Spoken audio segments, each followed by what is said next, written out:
Today is an eclectic mix of speaker sessions, panel discussions, and workshops by eminent toy makers and designers, academicians, and toy brand representatives from various spheres and locations across the nation and globe. Please join me in inviting the first speaker of the day, Miguel Wilson. Miguel Wilson is an illustrator, toy designer, and product developer based out of Los Angeles. With over 10 years of experience in the art industry, he has created a unique portfolio of toy design work, as well as a disciplined approach to managing projects while promoting a healthy lifestyle. He has designed and managed projects for some of the largest brands in the world, including Hasbro, Netflix, Sony, Capcom, SOTA Toys, to just name a few. Miguel, the session and audience is all yours now. Great. Thank you for that introduction. Thank you for having me. I'm excited to start the day off here at Design Week. So as you just heard, my name is Miguel Wilson, and I am a toy designer and product developer out of Los Angeles, California. I've been in the industry now for about 10 years, and I'm excited to share everything I can with you today in a small amount of time, 45 minutes. I'm going to try to get out as much information as I can to everyone today. So I'm really excited to do that. First of all, I'm going to introduce myself a little bit more. I've been enjoying collectible toys since I was a small child. So it's always been a passion of mine to work in the industry, which I'll get into later because it's important to be passionate about whatever you do, right? So I've been a collector as long as I can remember. And I also actually moved to Los Angeles from Fresno, California, many years ago to pursue my original career, which was to be a professional dancer. So I've always worked in the creative arts. I worked as a professional hip hop dancer for several years. At the same time, I was going to art school. I went to Cal State Northridge and studied animation with a focus on character design there. While I was going to school, I still always had love for the comic books, cartoons, superheroes, toys, collectibles, all things pop culture.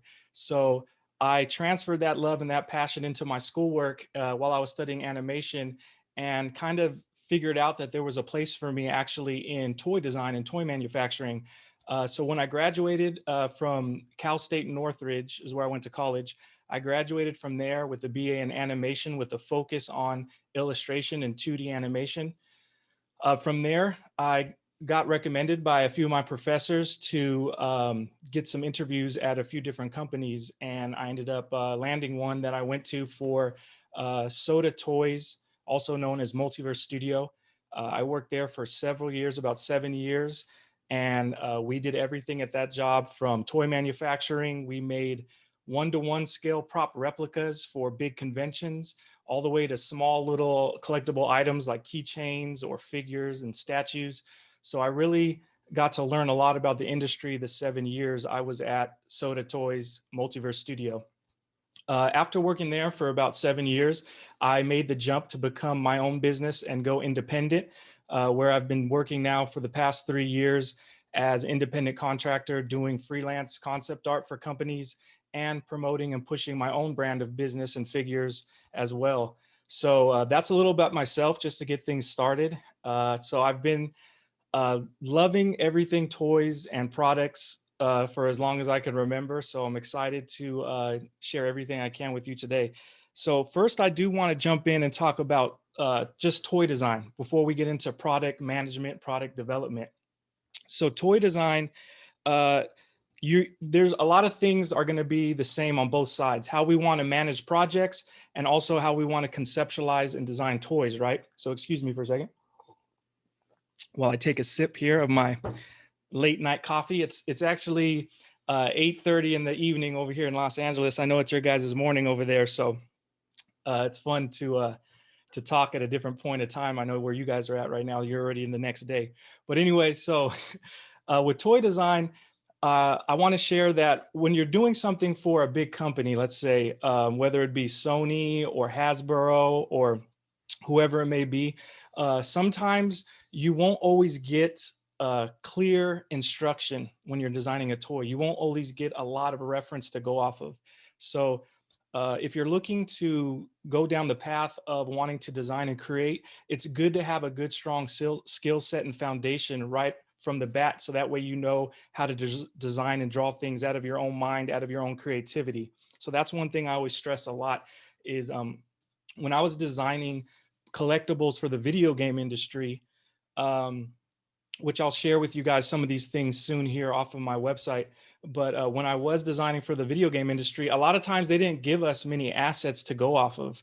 Assets meaning, you know, reference of the characters, of the backgrounds, of how the game's looking, because a lot of that stuff is top secret before the game comes out, right? So as an illustrator, as a toy designer and collectible designer, you have to have a strong, good imagination and a library in your mind of what you think looks good, of what will capture people's attention, and what will translate good from the paper into a physical product. So these are things you need to know when you're designing, right? So I always stress, you know, whatever it may be, whatever craft you're going down, it's good to build that mental library of whether it's drawing from real life, drawing from things you see outside, practicing your figure drawing.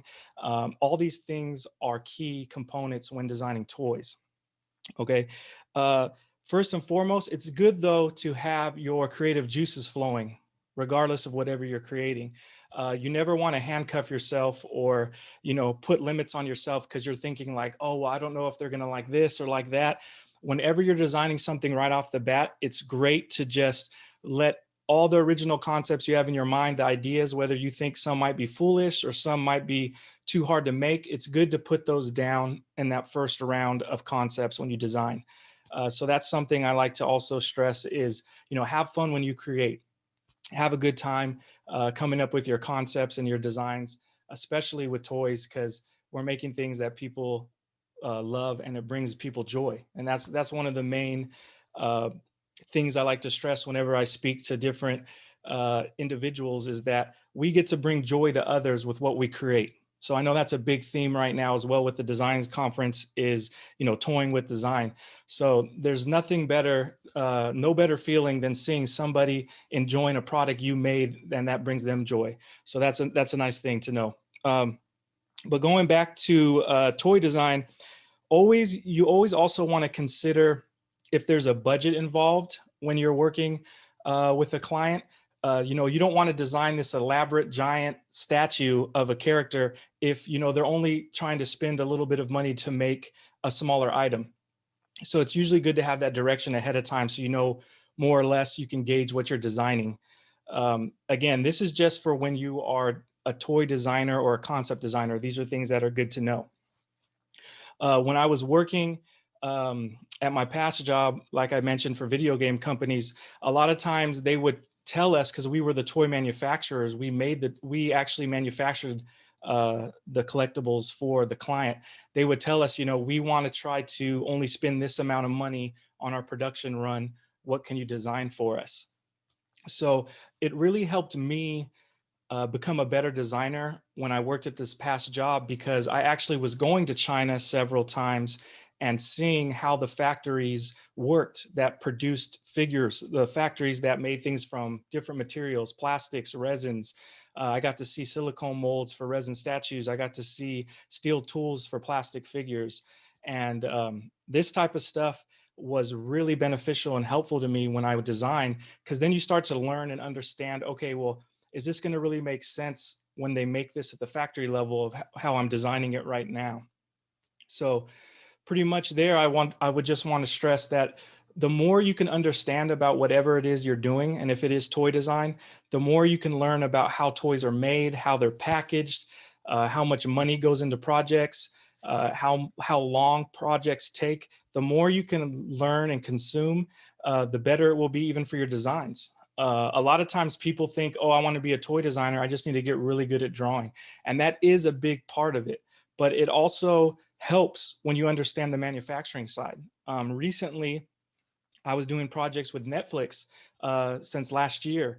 And some of my concepts I've heard from Netflix that were extremely helpful to them when I designed these products, because I understood the manufacturing side of things. I didn't just draw things thinking this looks really good on paper.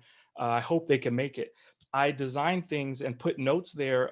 You know, I designed it this way because, excuse me, I understand that things could get manufactured in this way, or I understand if we're using resin, what's possible with resin. So these are the type of tips and tricks that can help when you are a designer. So the more you know, the better, right? So take a drink of water here, take a break. So moving forward, I do want to stress it is good to have your skill set, right? It is good to be knowledgeable about whatever you're doing. But believe it or not, a big part of working in the industry is also your personality, how well you get along with others, how well you work with others. A lot of times people land jobs or companies hire people based off of they're easy to work with. They have a great personality. People like being around them. If you can have all the greatest skills at designing toys and drawing and illustrating and understanding manufacturing, but if you're a grumpy, rude person in the mornings and throughout the day, no company's really going to want to work with you. You have to be easy to work with. And I understand at times it's hard, especially as artists. I'm one of the number one people that will say, I think a lot of times, sometimes in the world, people think it's easy for artists to create. People think it's easy for art to get made, that artists can just sit down and put a pencil to paper and magic comes out. But we all know, it takes time to develop your craft and skill. It takes time in order to figure out your own style and figure out, what you want to put down on paper. All that takes years of experience and hours of practice. I once heard a great artist say a quote I want to share with you is that when we get paid as artists, we're not getting paid for how fast we could do something. We're getting paid for all the years of experience we've put in order to be able to create something that fast for you. So, when you're paying for an artist's services, you're paying for all that time he put into or she put in to get that good to produce that product you need that fast. So that's always something you should remember as an artist is don't let anyone sell you short and don't let anyone, underpay you for your skill set. So going back on track though, what I was saying with personality is there's been many times I have been in the interviewer seat and I have been getting interviewed myself.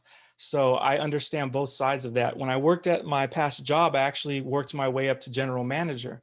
So that's why later in this discussion, I will discuss managing projects as well, aside from toy design. But being a general manager, I did have to interview people that wanted to work at our company at times. And one thing I learned is like myself and teammates, we did always look at people's portfolios. We read cover letters. We looked at people's resumes, but more or less during the meetings, we wanted to get a feel of what type of person they were. Did they seem like they were a team player? Did they seem like they could take constructive criticism? Because in the design world, that's a big, big component. Is a lot of times we might think in our minds what we think looks good or really cool, but a client might be thinking something else different in their mind. So you have to be able to take the criticism from a client, if it's not your project, it's someone else's, and make the adjustments necessary, and then take that feedback and work it into the project or your work and then give it back. So when you work at a company, you have to be able to have this type of personality that has, I guess, thick skin, people say, and you have to be able to take that constructive criticism and you have to be able to stay happy and stay joyful with whatever you do, because people enjoy that, being around other happy, joyful people during the day. So I hope I'm not talking too fast for anyone. I hope everyone's enjoying so far everything that's going on, but let's move forward. So lastly, another thing for toy design, never stop learning. I, to this day, practice a lot of my fundamentals when it comes to drawing. I'm still learning. I never considered myself mastering anything. I feel like once we think we know everything, then we stop learning, we stop growing. So I definitely say take the time, even if you're busy with your work or your schoolwork, take the time to practice your skills and whatever you want to work on. Make sure you set aside some time during your day to do that and to work on that. So always continue learning and never stop growing. So let's go over, I do want to share my screen right now just so we can go through some toy design stuff, if possible. So before I get into product management, I want to go over toy design. So if Professor, you could help me out with that so we could share the screen, that would be great. It's not letting me right now. I'll wait a second. Are we able to screen share still? While that's going, while we're waiting for that, I'll tell you a little bit about what I'm going to share. So I'm going to show you some images from my website, which is, it shows projects I've designed on, and it's also show projects that I've managed. But the projects that I have designed, I want to walk through the steps that you could take as a toy designer, and certain tasks you'll be assigned as a toy designer. I could show you through my work. Just waiting, just trying to figure out here how I could share my screen. Host disabled participant screen sharing. Let's see. Any help out there? Okay. Well, if that's not working, we'll continue until maybe they will get the screen share going. But let's move forward for now on let's talk about some projects I have designed on, what I will be showing you on my website. So some are, some designs are, let's see, here we go. We're working now. We got screen share going.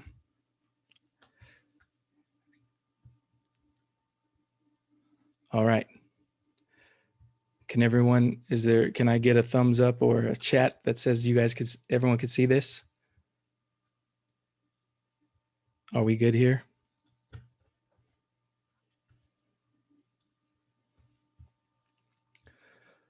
Okay, so I'm hoping everyone could see what's going on here. It's on, we can see Miguel. Perfect, thank you so much. So let's take a look at, let's say for instance, this statue I designed for Koei Tecmo's Ninja Gaiden video game. So this is a resin statue. It comes with a lot of pieces to assemble. This is an original concept sketch when I first thought of the idea of his pose. But this type of project right here as a resin statue can take anywhere from 7 to 8 months. So you're going to, you know, have time to work on it and to conceptualize and get the licensor to approve. Yes. Sorry to interrupt. We could see the screen, but there's no movement happening now. Okay. We can see the wallpaper. Can you just do it once again? Oh, okay. Let's see. Stop and then share once more. It should work then. Okay.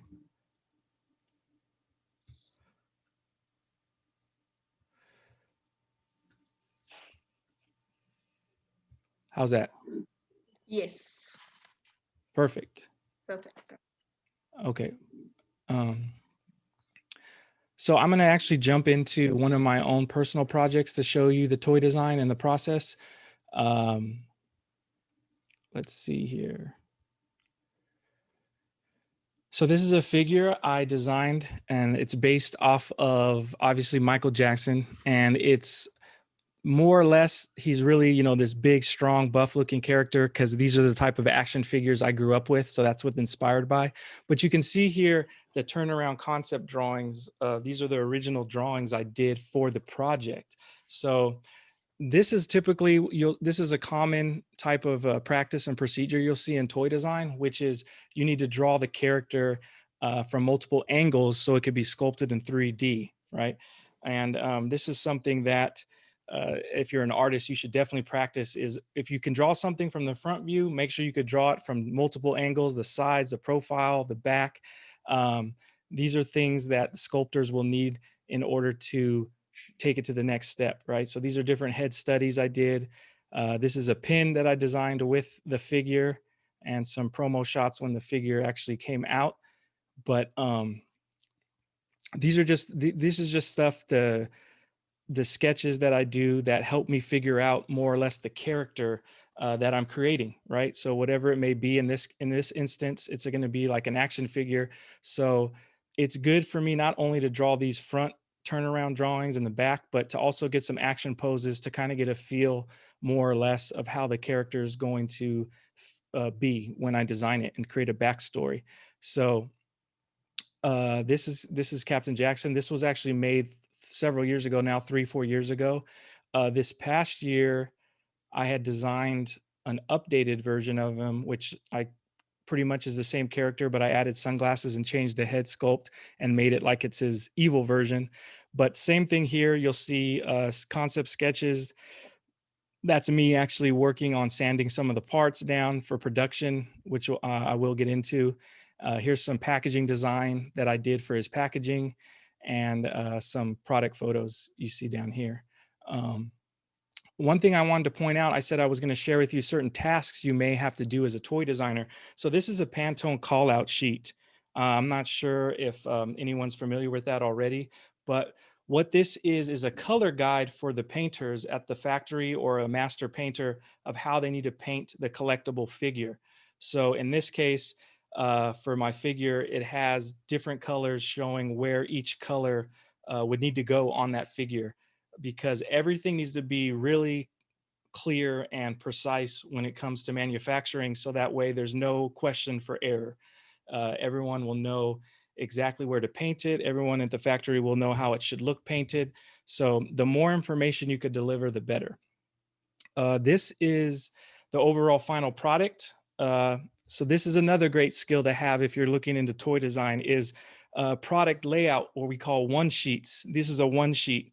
So this shows how the final product will look. It also shows how it's packaged. And whenever I create a product, I always love to give extra goodies to whoever's buying my products. So I threw in there a cassette tape case with pins, stickers, and buttons as well. So this sheet right here, if I was to put in a portfolio or lay this out, on a social media, it's a great way to show all the work you've done for a project. So that's great. But I'll go back now to the industry work. Like when I told you I was working in the video game industry and toy manufacturing. So these are projects that I've actually managed and worked on or designed. So let's take a look at one I had a lot of fun with, were these Street Fighter minifigures. So I stylized the traditional Street Fighter characters in more of a cartoony, kind of almost chibi way. This was, over 5-6 years ago now, but I originally had designed the packaging for them to be like an arcade cabinet. I thought it was very fitting for the Street Fighter characters, since Street Fighter originally came out at the arcade on an arcade game. So package design is a whole field in itself for toy design, right? If you enjoy designing toys, there's another line of work for you if you just enjoy graphic design and making the packaging. I was able to work with some really good graphic designers and learn from other artists that are great graphic designers. And, that's how I build my skills as a graphic designer and doing package design. So this is one I'm pretty proud of. Is I know Capcom, and it went all the way to, showing for approval in Capcom Japan, and they were really excited seeing the arcade cabinet package design. I know a lot of other companies since then have used this type of style for packaging. You'll see now. So this was a really fun project for me, just because, it was officially licensed, and it was fun for me to stylize these characters that I grew up with. So also on that front with the Street Fighter characters, I was able to design a poster for Capcom, which released at our San Diego Comic-Con here in 2016. And I got to do a signing here for the poster where you see me promoting as well, like the minifigures here. So that was a lot of fun. But I'm getting a little off track, so I'm going to come back on track now for toy design. A big project I've got to work on the design was the wearable Mega Man helmet, 1-to-1 replica. So a lot of times when people hear toy design, we think of, toys maybe sometimes that kids play with, or action figures or dolls or board games. But, there's toys for adults as well. In this case, this is a 1-to-1 scale. So it's a wearable helmet that even adults could wear or put on a shelf.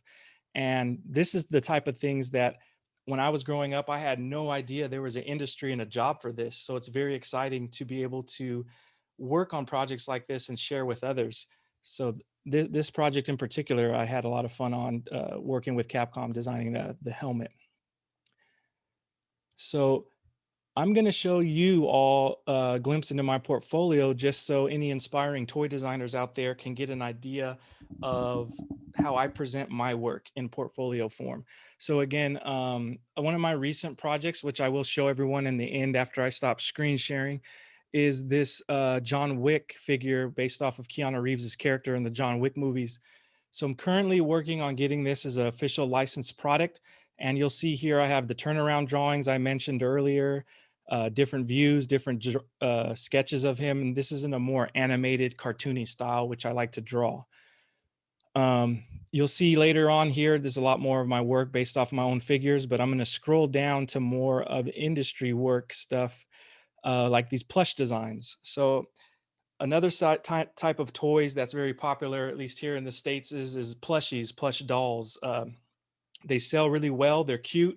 So you can't limit yourself to only drawing really realistic drawings in the toy industry. You have to also be able to push kind of the creative limits of wanting to make something kind of cutesy and small. For me, it was a challenge. I had to design this liquor plush, which if anyone's out there played Resident Evil, the video game, it's this really creepy looking monster here you see on the tag. So I had to take this kind of creepy looking monster and make it into a cute plush. So those are some of the obstacles at times you have as a toy designer is how can I take something that in no way looks scary, looks cute and cuddly because it's a scary monster and you have to translate that so, fans will think it's cute and fun. So that was a fun project right there to work on. So that's more or less, feel free to check out my website if you want to see more of my work and other projects and things I've designed. I do have a lot of others. I wish I had time to talk about everything with you all but I am going to move forward with managing product development. So this is something that I really enjoy and I have more control over, right? Like my figures I was just showing you, the Captain Jackson and the Torture and this John Wick, I have full control. I manage these projects from beginning to end. So in that sense, I don't really have to answer to anyone other than myself. And when you do that, you take on a lot more. You can work with a team of people, obviously, and I do to help me create some of my things, but more or less, I'm managing my own projects.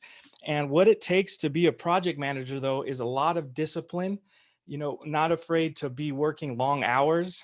You have to have that drive and that passion I was talking about earlier. You have to be very passionate for this. One thing I did learn working in the industry these past several years is that, it's not a 9-to-5 job. There is always time to get better. There's always time to further your project. There's always time to, continue doing something. So you have to be disciplined in the sense of creating yourself a good schedule and be disciplined to stick to that schedule. So like myself, every day I create my own schedule. I make sure I get in at least 3 good meals a day. I make sure I get a workout in. I make sure I practice my craft during that day. I have time for emails. I have time to move forward with my projects, jump on phone calls if I need to. So that takes a lot of juggling and a lot of balance, right? So these are things that I'll pull up my About Me while I tell this so you could kind of just see some fun photos for now. These are things that are important when you manage projects. It goes back to also what I was saying with toy design. Once you learn how things are made and once you learn how products can get developed, then you have the skill set to put everything together and make them yourself. And that's pretty much what happened with me, was that after going to the factories so many times, after learning how things were made from concept designs all the way to packaging and shipping out, once I learned all these string of things, then I was able to put all that together myself. And I see I'm just checking the time here. I have about 20 minutes left. So I do want to say that when you have to start managing your own schedules, you have to try to also still have that balance to have a healthy lifestyle. And that's one thing I love to promote to everyone is no matter what it is, whatever your craft is, whether it's toy design, whether it's fashion, whatever it may be, you have to have a healthy balance where you let your mind rest from everything you do. I actually learned that the hard way because I would always just work myself from early morning till late at night all the time. I just love to push myself and to constantly try to get projects moving every day. And I like the hustle and I like the grind. but eventually you will get burnt out, regardless of what anyone says. It's good to rest. It's good to get your mind off of the projects at times. So I'm going to stop screen sharing for now, so then we can kind of focus in back. Does that work? So, okay, we got 15 minutes more. Perfect. So it's me. All right. So going back, I make sure every day I have that time away from my projects. In my home office, I'm surrounded by toys and collectibles, a lot of fun things. You could see on my Instagram if you follow me. There's just so much fun stuff I'm surrounded by. But I make sure when I go to other areas of my home or my room, for instance, that it's quiet. There's nothing really around. You know, it's kind of my place of peace. It's my place to get away from all my work. So you have to have that balance. I also am a very, very big promoter of just exercise and, you know, trying to eat somewhat healthy. It makes a difference for me, and it helps me work longer hours when I get my workout in, when I know I've eaten some good food. So these are things that are important, because I know sometimes we get industry jobs and we work and work and work. And pretty soon, you know, months, years go by and our bodies are getting tired and run down. So if there's anything you take from this today, it's just whatever you decide to do in life, make sure you give yourself that time to rest, make sure you give your brain a break, and make sure you have a balance, whether it's exercise, whether it's roller skating, whether it's reading, whatever it may be. You know, take that break away from your work. And aside from that, I'd say the second thing that you should take from this would definitely be to be kind and always have that good personality, regardless of where you work. You know, some people might say, well, I don't know if I have a good personality because, you know, I feel like I'm not too talkative, or I don't know what to say at times. That's okay. I think as long as you're kind and you have that smile on your face and, you know, you're easy to work with and you get along with others, you're going to be fine. But I always promote kindness over being, you know, rude and mean and quiet. It's better to socialize and have friends and have those coworkers that you work with that enjoy being around you. So let's see here. Project management. The other thing I wanted to mention was it's important to wear as many hats as you can in the beginning, meaning whatever job you decide to do, try to learn as many different steps as you can. You know, some people say, well, I'm just the concept designer. I only turn in drawings and sketches. Yeah, but also you should learn how the painter works. You should learn how the person that does shipping logistics does the shipping. You should learn how the manager is managing his projects. The more you can learn, the better for whatever your craft may be. That will help you in the future in case you decide to start your own business, and you'll know the type of people you'd want to work with, and you'll know how to do all those other jobs as well. So I think let me know how I'm doing as well on time. If I have a few more minutes, there is some things I want to share. I know you saw on my site some of these figures I was sharing that I put together. So I do actually have them here so you could see them firsthand. This is the one you were seeing on my site, right? The Michael figure. Really big on package design. I love presentation, how I present things, right? So that's that one. I like the kind of the retro, old school 80s, 90s vibe of toys is what really inspired me, because I grew up with that. This right here is the John Wick figure you just saw on my site as well. This is the physical, actual figure, just to share with everyone. And I currently have a lot of figures that are in the works. I unfortunately can't talk about all of them, but one of them coming out is of the comedian Sinbad. So I'm excited to share that with everyone later this year. But was there anything else? Was there something you were cutting me off? Is it time? Perfect. Okay. So we have another session starting. So any last comment that you want to complete it on? First of all, thank you all for having me. UID, iHub, Carnivata University, had a blast at Design Week. Thank you all for having me. Thank you for everyone that tuned in. I hope you enjoyed. You can check me out again. And my Instagram is Miguel Wilson, my name. My website's miguelwilsonart.com. Everybody, do what you love. Have fun doing it. Be kind. And if you ever need any advice, I'm available. Just contact me. That was amazing. I'll invite Tanita Suri to quickly give a vote of thanks. Thanks, Miguel, from my behalf and on behalf of UID. Tanita. Thank you. Thank you all. Hi, Miguel. Hi. Thank you for sharing your personal experience and nostalgia of toys and how that has fed into your creative education and practice. Your tips on the required skill set to conceptualize design and work on projects are helpful and directional. And I'm sure that your journey in the toy industry that you shared through your talk and presentation would inspire students to consider toy design as a lucrative career option. So finally, thank you for making the time to be a part of the Ahmedabad Design Week 2.0. Thank Thank you you. all.